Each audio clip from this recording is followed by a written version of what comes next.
What's going on, guys? Welcome back to Mr. Onesie Live. So today we're going to be going over the newest film to hit theaters, Wrath of Man, starring Jason Statham. Now, I was really excited to see this film because I'm a really big fan of Jason Statham and his whole action kind of revenge storyline characters that he has in a lot of his movies. And I've got to say, with this storytelling in this film, it was a lot different than I was expecting. But let's go over it with my initial thoughts. So I thought the pacing was pretty smooth. I thought the character progression was pretty steady, and the story was pretty simple throughout. Now, Jason Statham plays a character named Patrick Hill, who's pretty much on this whole revenge mission to find the murderer of his son. And in his true form, Jason Statham definitely plays this whole mysterious, recluse character that has this special set of skills and combative and shooting skills to try to find and uncover a mystery. Jason Statham is really good in this film. He has such a great hand in playing these types of characters, and his whole ambiance is really steady and it's really intimidating at times. Like I said, the story is really simple. It doesn't do anything outside the realms of what a whole mystery uncovering, thriller action sequence does. But I think in the manner of kind of how it was told throughout the film was actually pretty interesting, and I really enjoyed it. It's sleek, it's smooth, has a pretty decent bit of action, and overall I think it's a quality film if you're into that type of scene, especially also if you're into Jason Statham films. So I guess on that note,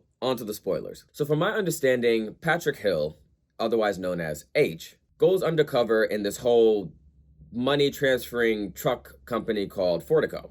And Jason Statham plays a character who I think is kind of like the head of some mafia-esque type of business. But regardless of that, he tries to go undercover to find his son's murderer. Because throughout the story, you get the flashbacks of him trying to actually find the son's murderer throughout different types of gangsters and people that he finds along the way, sent out by his henchmen to procure the cyber information so he can locate them.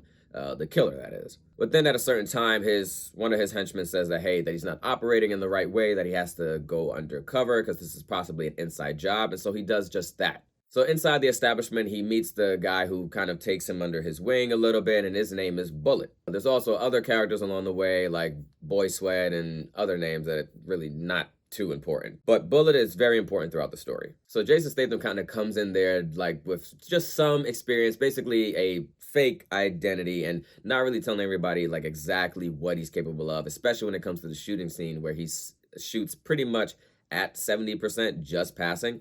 But then later on in his first job, he actually gets in a position where these gangsters try to procure the money from the truck, and he ends up killing them all and taking off their masks, trying to find and see if the face that he saw of who killed his son matched up, but he doesn't. So this turns head at the job a little bit. The owner doesn't really care about it, but the boss that's technically over Jason Statham, Hill, is basically saying hey, we should slow down with him, but the owner is just like, no, we need to keep him in the field and all that. Also, meanwhile, Boy Sweat and Bullet are wondering what it is about this guy, because he just comes out of nowhere. He just barely passed with the shooting, and all of a sudden he's just a grade A marksman.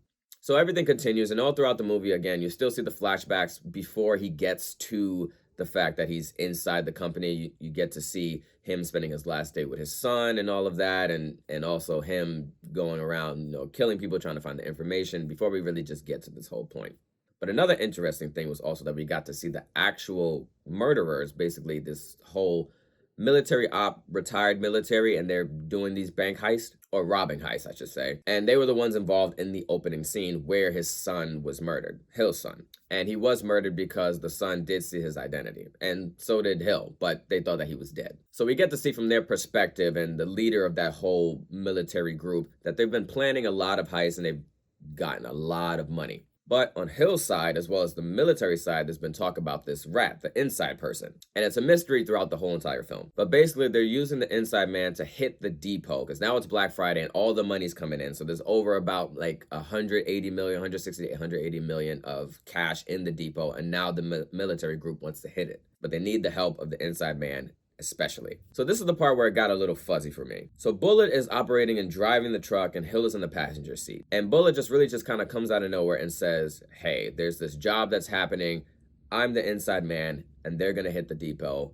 Are you going to comply? And I thought that was kind of weird because of the fact that I think telling him that just to comply really doesn't really make too much sense. Because in the grand scope of it, I feel like they would probably have to kill Jason Statham later on, especially if they want to cover up the fact that he was the inside man. Because then, of course, the military group played off that Bullet, was a hostage, and he was a hostage in the whole situation as they were taking over the depot. But the fact that they didn't just kill Jason Statham, as collateral because he knows the information, because otherwise, once they rob the depot and the inside man, which is Bullet, gets his cut, how is he going to return back to his job? He's going to have to leave the country or something, or get out of there, because Jason Statham knows the business, and especially if they don't kill him. So for the fact that he wasn't like killed within like the crossfire to kind of make it look like that he like tried to stop, but they just killed him just because that they were just malicious people, didn't really make sense to me. And I just feel like they didn't really know what to do with the character. And I also just felt like telling him just didn't really make much sense either. So the militia group gets the money, and we find out that everybody's like dying pretty much in the depot because Jason Statham gets free, he kills some people,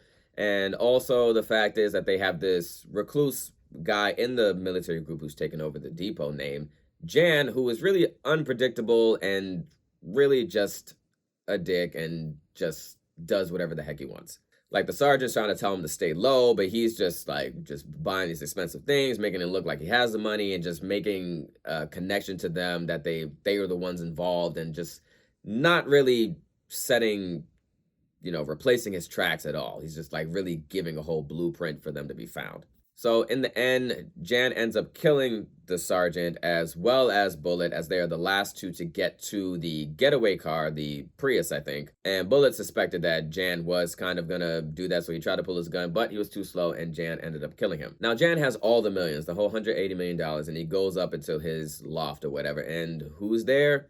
Hill is there. How he found him, I have exactly no clue, and I think that's kind of where I have another little debacle with the movie. They don't really explain the realm of what Jason Statham's skills are in the film. Now, we know that he's a full-on marksman, and that he's also the head of this group that kind of, I guess, does illegal business as well. But we don't really get a full background as what his capabilities are. Like, is he ex-special forces, ex-military, all of that, but it really doesn't say. It just really just shows. And so for the fact that he found Jan in the end really kind of doesn't make any sense to me, because then I just feel like he has a set of skills that he could have just located him without having to really do all of that necessarily. It doesn't really solidify how he comes up with the things that he does, or how he's able to just act like this.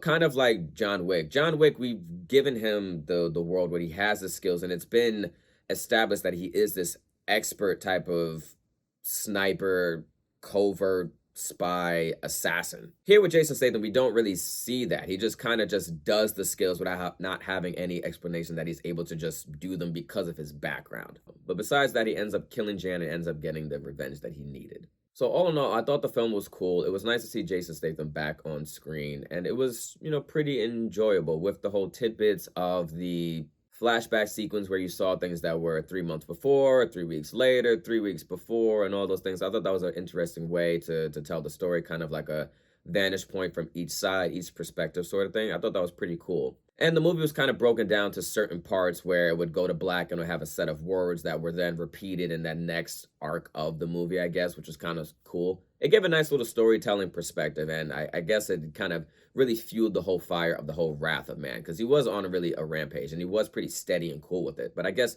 that's like the real Wrath of Man, where it has this whole integral type of pain and anguish, and then you execute it properly externally instead of internally, which was really an interesting dichotomy when it came to Jason Statham's character, as well as the whole fabrication and reality of the film. So it's a pretty cool movie in my book. Otherwise, the story was just a little befuddling at the end, but overall, moving towards that, it was pretty solid, but kind of just veered off at the end.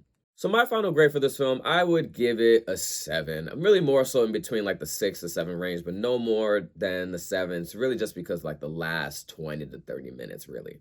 But definitely check out this action-packed film. I think you'll definitely love it. It doesn't really show too much of Jason Statham's kind of fighting and combat skills, but it definitely makes him out to be like this really cool marksman, which I think is still nice to see. And of course, you get the whole Jason Stathamisms and the attitude and the posh British accent, just the whole recluse thing about him. So it's definitely an enjoyable film. Please, guys, don't forget to like and subscribe to the video. And if you have any comments, please share them below about any other films that you would like to see me review and share my thoughts on. As always, thank you for being part of this, and thanks for tuning in to Mr. Onesie Live. This has been another Mr. Onesie Live production.